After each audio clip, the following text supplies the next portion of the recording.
আজ থেকে শুরু হলো এসএসসি ও সমমানের পরীক্ষা। এবারে মোট 19,28,970 জন পরীক্ষায় অংশ নিচ্ছে। এই সংখ্যা 2024 সালের তুলনায় প্রায় 1 লাখ কম। সকাল 10টায় দেশের 3,715টি কেন্দ্রে একযোগে এই পরীক্ষা শুরু হয়। এসএসসি পরীক্ষায় অংশ নেওয়া পরীক্ষার্থীর মধ্যে ছাত্রী 9,67,739 জন এবং ছাত্র 9,61,231 জন। শিক্ষা উপদেষ্টা অধ্যাপক CR আবরার রাজধানীর কয়েকটি পরীক্ষা কেন্দ্র পরিদর্শন করেন। এ সময় পরীক্ষার ব্যবস্থাপনা দেখে সন্তোষ প্রকাশ করেছেন তিনি। প্রশ্ন ফাঁস নিয়ে কোনো ধরনের গুজবে কান না দেওয়ার জন্য পরীক্ষার্থী এবং অভিভাবকদের প্রতি আহ্বান জানিয়েছেন উপদেষ্টা।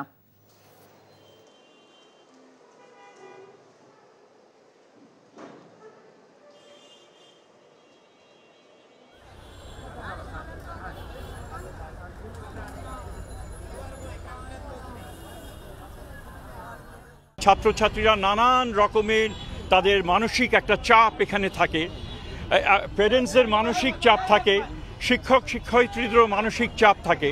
সো এটার সাথে আবার বাড়তি এই ধরনের অন্যায় চাপ যেন সৃষ্টি না করেন, তার জন্য সকলের কাছে আমি বিনীত অনুরোধ জানাচ্ছি যে আপনারা ওগুলো থেকে বিরত থাকবেন। যদি জেনুইন সমস্যা থাকে অবশ্যই আপনাদের দায়িত্ব সেগুলো সংশ্লিষ্ট কর্তৃপক্ষের কাছে নিয়ে আসা, যাতে তারা যাচাই বাছাই করতে পারেন। কিন্তু আপনি একটা জিনিস পেলেন, সেটা সামাজিক মাধ্যমে ছড়িয়ে দিলেন এবং সেটার দায়িত্ব অবশ্যই আপনাকে নিতে হবে। এসএসসি পরীক্ষার খবর জানতে যাচ্ছে মতিঝিল সরকারি বালক উচ্চ বিদ্যালয়ে। সেখানে আছেন আমাদের সিনিয়র করেসপন্ডেন্ট মইদুল ইসলাম। মইদুল, পরীক্ষা নিয়ে এই মুহূর্তে কি খবর আছে আপনার কাছে?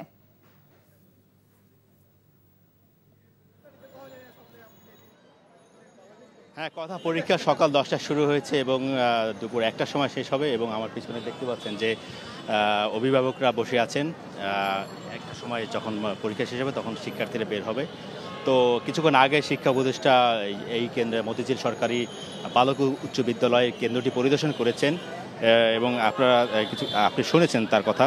এবং তিনি মূলত যে এখানে বলেছেন গণমাধ্যম কর্মীদেরকে যে এবছর প্রশ্নপত্র ফাঁসের কোনো আশঙ্কা নাই এবং সর্বোচ্চ সতর্কতা আছে সব দিক থেকেই, যাতে এ ধরনের কোনো গুজব কেউ ছড়াতে না পারে এবং প্রশ্নপত্র ফাঁসেরও কেউ অপতৎপরতা না চালাতে পারে, এবং যদি কোনো কেউ এ ধরনের অপতৎপরতা চালায় তাহলে তাদের বিরুদ্ধে কঠোর ব্যবস্থা নেওয়া হবে।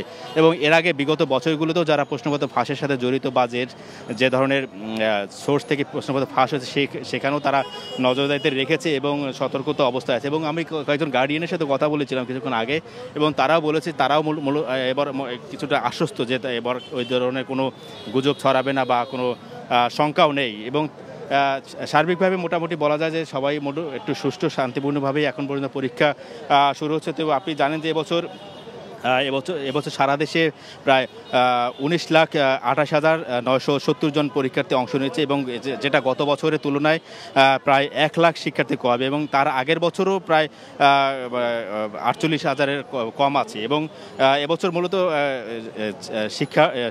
ছাত্রদের তুলনায় ছাত্রীদের সংখ্যাই বেশি আছে এবং শিক্ষা উপদেষ্টা আমাদেরকে জানিয়েছেন যে পরীক্ষা শেষ হওয়ার মূলত 2 মাসের মধ্যেই যাতে ফলাফল প্রকাশ হয় সেই ধরনের একটা তৎপরতা থাকবে এবং সার্বিক প্রস্তুতি থাকবে। তো এই ছিল এই এসএসসি পরীক্ষার কথা। মতিঝিল সরকারি বালক উচ্চ বিদ্যালয় থেকে এসএসসি পরীক্ষার সর্বশেষ পরিস্থিতির খবর জানছিলাম। এখন যাব চট্টগ্রামের সিনিয়র করেসপন্ডেন্ট আরিজ আহমেদের কাছে। আরিজ, পরীক্ষা শুরু হয়েছে বেশ অনেকক্ষণ হয়েছে, পরীক্ষা নিয়ে অভিভাবকদের মধ্যে উৎকণ্ঠা আপনি কেমন দেখছেন?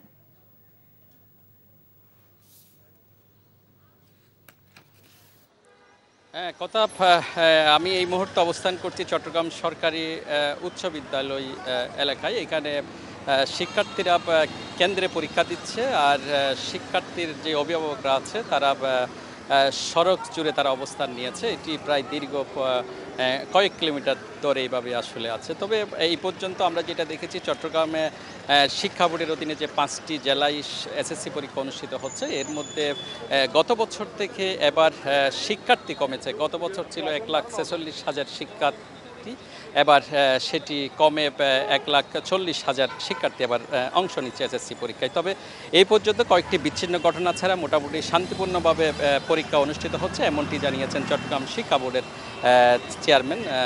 এছাড়া আমরা যেটা দেখেছি চট্টগ্রামের শিক্ষা বোর্ডের অধীনে কক্সবাজারের যে উকিয়া একটি কেন্দ্রে সেখানে 13 জন শিক্ষার্থী তাদের প্রবেশপত্র না পেয়ে এবং পরীক্ষা দিতে না পেরে সড়কে অবস্থান নিয়েছে এবং সেখানকার অতিরিক্ত জেলা প্রশাসক যেটা জানিয়েছেন যে ফর্ম পূরণ করতে না পারা এবং ওই শিক্ষার্থীদের টাকা নিয়ে চলে যাওয়ার কারণে আসলে শিক্ষার্থীরা যথাসময়ে ফর্ম পূরণ করতে পারেনি এবং সেই কারণে তাদের আজকে পরীক্ষা দিতে না পেরে তারা সড়কে আন্দোলন করছে। তবে এই বিষয়টি আমাদেরকে চট্টগ্রাম শিক্ষা বোর্ডের চেয়ারম্যান যেটি জানিয়েছেন এটি আসলে প্রশাসনই দেখবেন, এই বিষয়ে এই মুহূর্তে চট্টগ্রাম শিক্ষা বোর্ডের আসলে করণীয় কিছু নেই।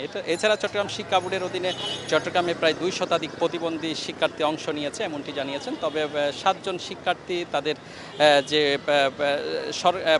শিক্ষা বোর্ডের যে নিয়ম মেনে 8ম শ্রেণীর শিক্ষার্থী দ্বারা পরীক্ষা দিতে না দেওয়া বা এরকম একটা বিষয় নিয়ে একটু সমস্যা তৈরি হলেও চট্টগ্রাম শিক্ষা বোর্ডের চেয়ারম্যান যেটা আমাদেরকে জানিয়েছেন যে ওইসব 7 জন শিক্ষার্থী আসলে পরীক্ষা দিচ্ছে এটি জানিয়েছেন।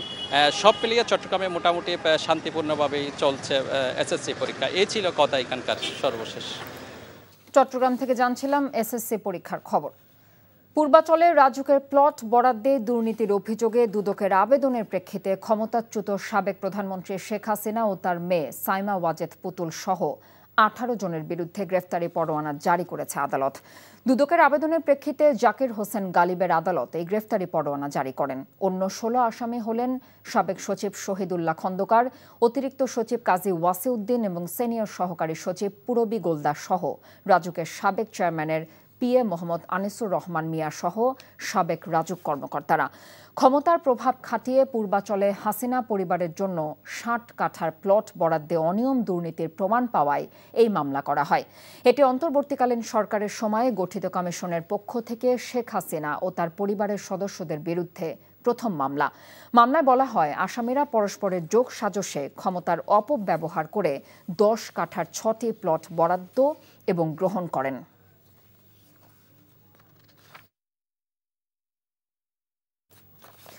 4 দিনব্যাপী বাংলাদেশ বিনিয়োগ সম্মেলনের সমাপনী আজ। এ বিষয়ে জানতে যাচ্ছে সহকর্মী আরাফাত রহমানের কাছে। আরাফাত, এবারের সম্মেলন থেকে কি পরিমাণ বিনিয়োগ পাওয়া গেল?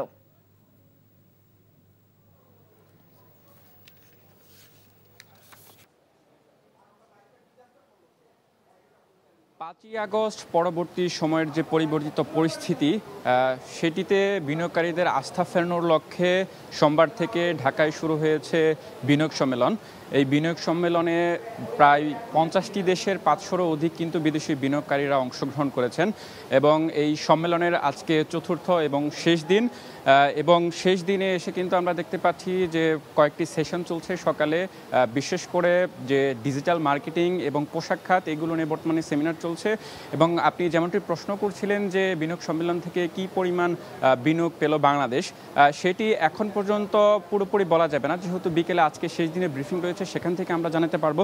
তবে এখন পর্যন্ত যদি আপনাকে আমি জানিয়ে রাখি, গতকাল পর্যন্ত আমরা যেটি জানতে পেরেছি যে তৃতীয় দিনে এসে চীনের যে পোশাক প্রস্তুতকারক কোম্পানি হান্ডা রয়েছে তারা প্রায় $150 মিলিয়ন বিনিয়োগ করার কিন্তু কথা বলেছেন এবং সেটির কিন্তু একটি সমঝোতা স্মারক স্বাক্ষর হয়েছে।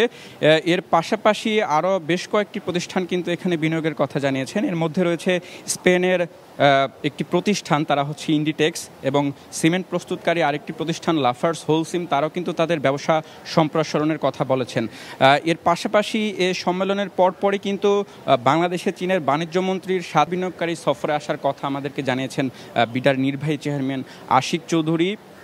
এছাড়া যদি আপনাকে জানিয়ে রাখি, সম্মেলনের প্রথম 2 দিন কিন্তু বাংলাদেশে অবস্থানরত যারা বিদেশি বিনিয়োগকারী রয়েছেন তারা কিন্তু চট্টগ্রাম এবং নারায়ণগঞ্জের যে অর্থনৈতিক অঞ্চল রয়েছে সেগুলো তারা ঘুরে দেখেছেন। এর পরবর্তীতে আগামীকাল থেকে তাদের এজেন্ডা অনুযায়ী শুক্রবার থেকে রোববার পর্যন্ত কিন্তু তারা দেশে আরও বিভিন্ন স্থানে তারা কারখানা পরিদর্শন করবেন এবং যারা স্টার্ট আপ কোম্পানিগুলো রয়েছে সেগুলোর সাথে তারা বসবেন এবং তারা সম্ভাব্যতা যাচাই করে দেখবেন বাংলাদেশে তাদের বিনিয়োগের ব্যাপারে। এবং যেটি বিনিয়োগকারীরা বলছেন যে বাংলাদেশ একটি সম্ভাবনাময় দেশ, তবে যে জ্বালানি সংকট রয়েছে সেটি কাটিয়ে উঠতে পারলে এবং এখন যে বিনিয়োগের সুষ্ঠু পরিবেশ তাতে কিন্তু বিদেশি বিনিয়োগকারীরা কিন্তু আশা প্রকাশ করেছেন বাংলাদেশ বিনিয়োগে করার জন্য এবং সরকারের পক্ষ থেকে যেটা বলা হচ্ছে আগামী দিনে এই বিদেশি বিনিয়োগের মধ্য দিয়ে বাংলাদেশের অর্থনীতি কিন্তু আবারও চাঙ্গা হবে এবং সেই প্রত্যাশায় কিন্তু এবং সেই উদ্দেশ্যেই কিন্তু এই বিনিয়োগ সম্মেলনটির আয়োজন করা হয়েছে। আমরা আপনাকে বিকেলে যে প্রেস ব্রিফিং রয়েছে সেখান থেকে চতুর্থ দিন এবং এ পর্যন্ত এই সম্মেলন থেকে টোটাল কি পরিমাণ বিনিয়োগ এসেছে সেটি জানাতে পারবো। এখন পর্যন্ত এই ছিল আমার কাছে বিনিয়োগ সম্মেলন থেকে সর্বশেষ তথ্য। বিনিয়োগ সম্মেলনের খবর জানছিলাম। ফিলিস্তিনের গাজা ইসরায়েলি বাহিনীর বর্বরচিত হামলা ও গণহত্যার প্রতিবাদে আজ সারা দেশে সংহতির র্যালি করছে বিএনপি। কর্মসূচির অংশ হিসেবে সকালে ঢাকা বিশ্ববিদ্যালয়ের অপরাজেয় বাংলার সামনে মানববন্ধন করেন শিক্ষকদের সংগঠন সাদা দল। প্রতিবাদ কর্মসূচিতে অংশ নেওয়া শিক্ষকরা অবিলম্বে গাজায় হত্যাযজ্ঞ বন্ধের দাবি জানিয়েছেন। বলেন, আইন লঙ্ঘন করে নির্বিচারে মানুষ হত্যা করছে ইসরায়েলি বাহিনী। এমন ন্যাক্কারজনক ঘটনায় জাতিসংঘ সহ মুসলিম দেশগুলোর নীরবতার সমালোচনাও করেন ঢাকা বিশ্ববিদ্যালয়ের সাদা দলের শিক্ষকরা। দ্রুত ওআইসিভুক্ত দেশগুলোর সহযোগিতায় গাজায় হামলা বন্ধের দাবি করেন তারা। গাজা নিপীড়িত মানুষ এবং ন্যায়ের পক্ষে অবস্থান নিতে সমাজের প্রতিটি বিবেকবান মানুষের প্রতি আহ্বান জানিয়েছেন শিক্ষকরা। ঢাকা বিশ্ববিদ্যালয়ের চারুকলায় চলছে বাংলা নববর্ষ বরণের আয়োজন। শিক্ষার্থীরা ব্যস্ত আছেন রং তুলিতে প্রতিকৃতি তৈরির কাজে। এই মুহূর্তে চারুকলা অনুষদে আছেন স্টাফ করেসপন্ডেন্ট সাদরিনা খন্দকার। সরাসরি যাচ্ছে তার কাছে। সাদরিনা, বর্ষবরণের প্রস্তুতি আপনি কেমন দেখছেন? এবারের বর্ষবরণে নতুনত্ব কি থাকছে?